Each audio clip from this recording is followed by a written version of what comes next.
Adrian, what great energy. I hate to play on the words, but I was in awe of his great energy and practicality. So I'm really curious.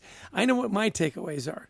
And you've already committed to do it for a week. So other than your commitment to be in awe for a week. I made myself a little Post-it. See right there. I'm going to do it. Attention, wait, and then exhale. So I won't be as in awe of your shirt as he was. But, I mean, to each his own, Hey, what I loved was, first off, the sense of vastness. So, what is it that's going to, catch our attention? Because you're right. We walk through life sometimes. I remember, when I first started working downtown, I was walking along and this guy says to me, he says, "Can you hear the birds?" And I just stopped, some stranger, and he says, "Listen."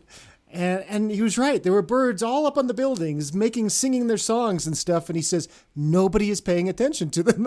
And I just thought, what a little moment of awe, and just to kind of see things in a new way. What he says, cognitive accommodation, which we're not very good at anymore in our world, of putting a new thought into our little brains. Yeah, our friend Aisha Purcell has a great practice as you'll walk with her in New York City. I'll never forget, Heidi and I were walking with her. She said, "Stop. Let's just enjoy this moment." Mm-hmm. And I think that's what what Michael's getting to. I really appreciated that it was 5 to 15 seconds.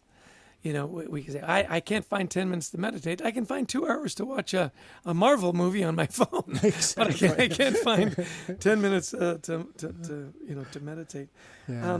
The thing that he talked about is when you share awe, it multiplies. And we've seen that, isn't it fun when we're with little kids and they're so excited and we get excited. Yeah. And and so I really appreciated when he said, share your awe with others and how much that can impact. Yeah, just what Aisha did with you, or what this guy, the stranger on the street, did with the birds.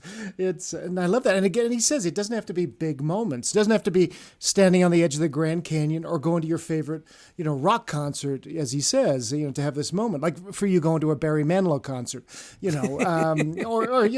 or Neil Diamond, whatever would. Both, by the way, in the Rock and Roll Hall of Fame. It is interesting, those simple moments, like you said, with the birds, looking up at the sky. I think the idea there, one of my big takeaways, is to just pause.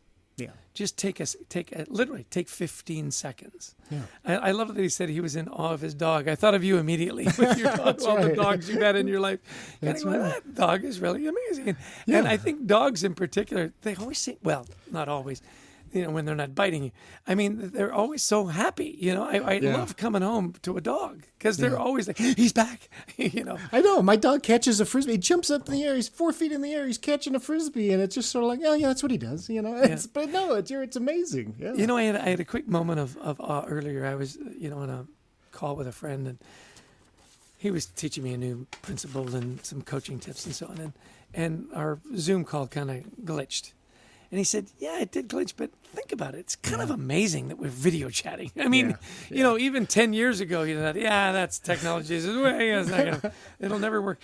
I'm going to fly to London tomorrow night. And you think, I'm going to be 30,000 feet in the air, going 600 miles an hour to London. I mean, that's ridiculous when you take a moment to think about the extraordinary awe that encapsulates. Well, and I love, too, that, kind of as he kind of got near the end, is that, look, he says, I'm in awe of diversity. I'm in awe of people who see things from a different perspective versus those darn guys, And so, people will tell me, well, I hate that politician. It's like, oh, yeah, why? Well, there's just, and they basically have nothing. They just don't like the person. And instead of, well, are you seeing anything from another's perspective? And so, really kind of, we got to build this awe muscle because it's going to make us better people. It's going to create a better society. So I love that. I thought, we had a lot to learn today. Yeah. And lastly, for me, is he has the numbers to back it up.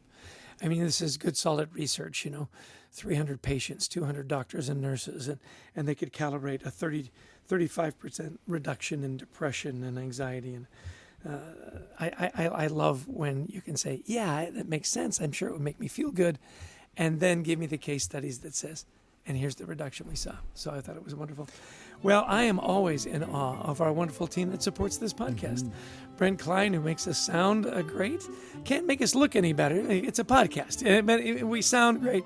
And Christy Lawrence, who finds us these amazing guests, and of course for all of you that tune in and give us 35 to 45 minutes of your time every week. We love that, don't we? We do. Hey, if you like the podcast, please share it. We'd also love you to visit thecultureworks.com for some free resources. First chapter of Anxiety at Work for free. Can't beat that. And we love speaking to audiences around the world, virtually or in person, on the topics of culture, teamwork, resilience, wellness. So give us a call. We'd love to talk to you about your event.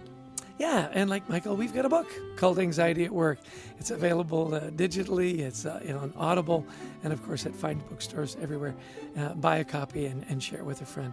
Well, Adrian, another great week, another great guest. I am in awe of the work that we get to do. It really is happy and positive, isn't it? It is. So thanks, Jess, and thanks everybody for listening in. Until next time, we wish you the best of mental health.